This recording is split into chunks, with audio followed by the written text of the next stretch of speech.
بسم الله الرحمن الرحيم. طه ما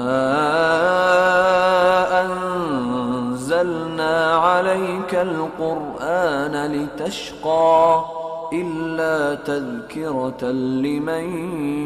يخشى تنزيلا ممن خلق الأرض والسماوات العلى الرحمن على العرش استوى له ما في السماوات وما في الأرض وما بينهما وما تحت الثرى وإن تجهر بالقول فإنه يعلم السر وأخفى الله لا إله إلا هو له الأسماء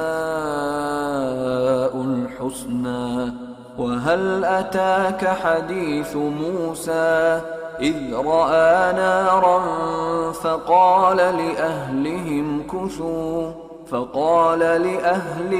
كثوا إني آنست نارا لعلي آتيكم منها بقبس أو أجد على النار هدى. فلما أتاها نودي يا موسى إني أنا ربك فاخلع نعليك إنك بالوادي المقدس طوى وأنا اخترتك فاستمع لما يوحى إنني أنا الله لا إله إلا أنا فاعبدني وأقم الصلاة لذكري إن الساعة آتية أكاد أخفيها لتجزى كل نفس بما تسعى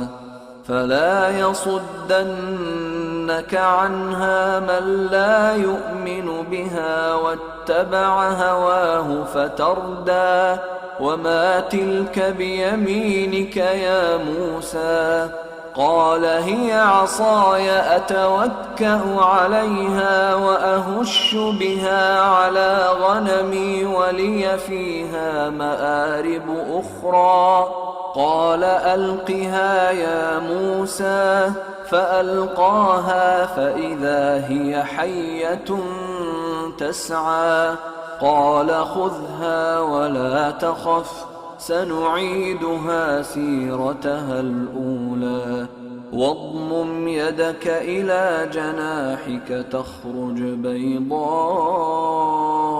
من غير سوء آية أخرى لنريك من آياتنا الكبرى اذهب إلى فرعون إنه طغى قال رب اشرح لي صدري ويسر لي أمري واحلل عقدة من لساني يفقه قولي واجعل لي وزيرا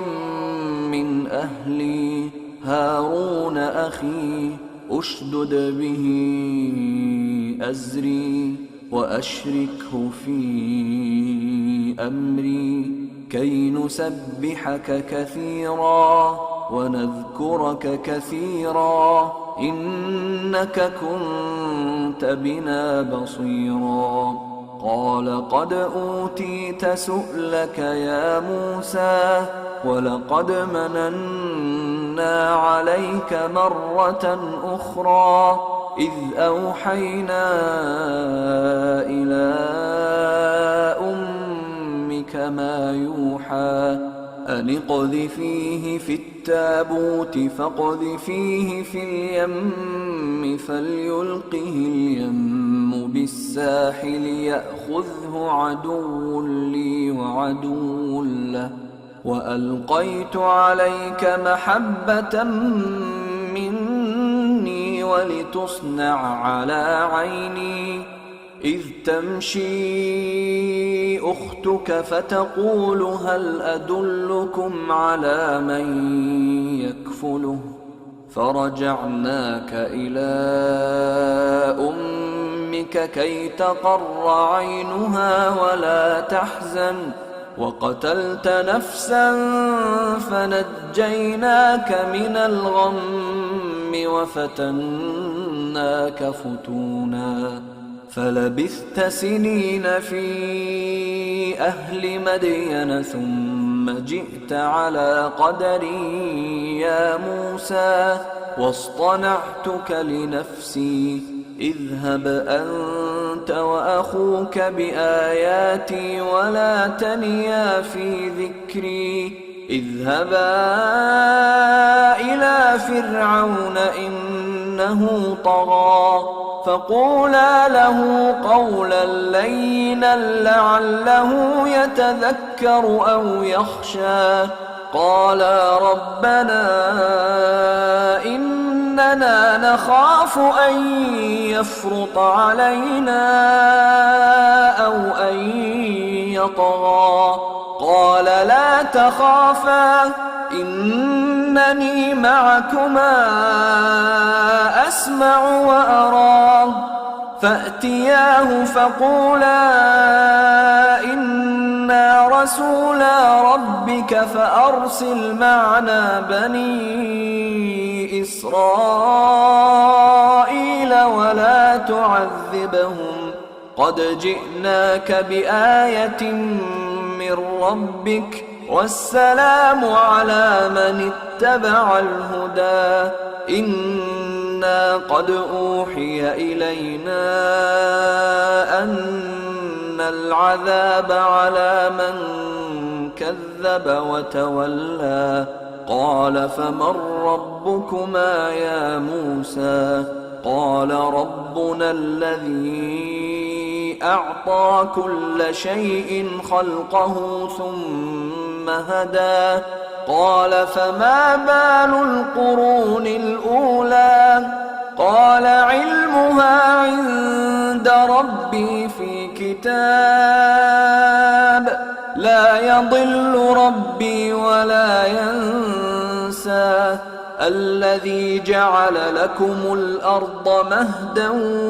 وسلك لكم فيها سبلا وأنزل من السماء ماء فأخرجنا به أزواجا من نبات شتى كلوا وارعوا أنعامكم إن في ذلك لآيات لأولي النهى